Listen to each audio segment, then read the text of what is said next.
Let's do it. What they were using. You use the smaller remote. The small one. There you go. Happiness. Okay. Yeah. Okay. Since Roe versus Wade was legalized in 1973, approximately 56 million abortions have occurred. That's 47 times the number of Americans killed in all of the American wars since 1775 and the American Revolution. In my first semester of college, I studied the effects of Roe versus Wade for approximately 6 months and discovered a number of both positive and negative, but mostly negative effects abortion has on our nation.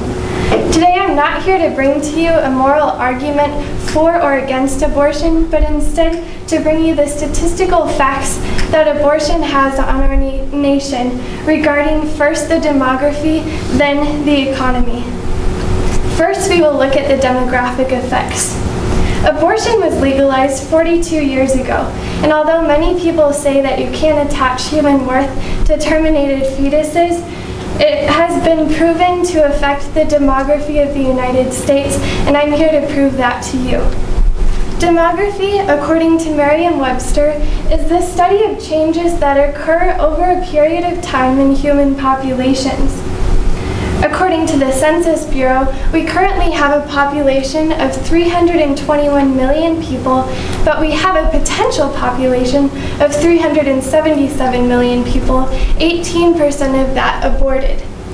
According to John D. Mueller, previous president of the Ethics and Public Policy Center, predicts that at the current rate of abortion, the potential population in our future will be reduced 35% by 2050, 50% by 2070, and 70% by 2100. According to biomedical scientist, information broker, and biotechnological consultant Lawrence Roberge, the only thing currently compensating for that 18% aborted is immigration. Roberge also talks about the 2.1 birth rate replacement rule. In this rule, a couple has to have 2 children in order to replace themselves for the next generation. But when abortion is legalized, that birth rate is lowered and usually that couple is only replacing one of themselves for the next generation. So when that happens, the population is reduced. Having given you these demographic statistics, next I will talk to you about the economic effects of abortion on our nation. Many people say that abortion is not a demographic issue, but rather a means of population control. And although abortion may keep the population from exploding, it has many economic effects on our nation, usually leading to disaster if that 2.1 birth rate is not maintained. This effect can be seen in both Italy and Greece and Japan, who will all have death rates higher than their birth rates. And this leads to a nation that is growing in their median age, and so their death rate rises. When you have this aging economy, you also have a decrease in the gross domestic product, a measure of the wealth of individuals in a nation. China's projected GDP, according to the Economic and Commodity Forecast, is projected to plummet through 2019. Also, the United States is similar, where our GDP skyrockets in 2015, but then plummets through 2019. Additionally, abortion affects consumer items, especially big-ticket items like houses and cars. This is largely indicated by the 2007 house market crash, when the aborted population from 1973 would have been between the ages of 30 and 35.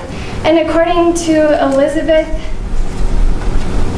Edwards, the approximate first-time house buyer age is between this age period of 30 and 35. So those people who would have bought those houses are no longer there to buy them. Other items such as baby goods and school supplies are also affected. This decrease in consumer goods is demonstrated by this graph. When the birth rate decreases, the population also decreases, but during this time, the industrial and agricultural goods are being produced for a potential population rather than the actual population, which means that you have a production excess.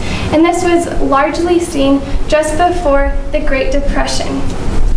Finally, we have looked at both the demographic and economic effects of abortion. So let's wrap up what we've talked about today with this abortion ripple effect graph. When abortion is legalized, the birth rate falls below a 2.1 ratio, and that means that the population declines. The consumption of products thus falls and the median age rises. As the consumption of products falls, you have too much production, and when the median age rises, people leave the workforce, and as they leave the workforce, you have minimal replacement population to fill their places in the workforce.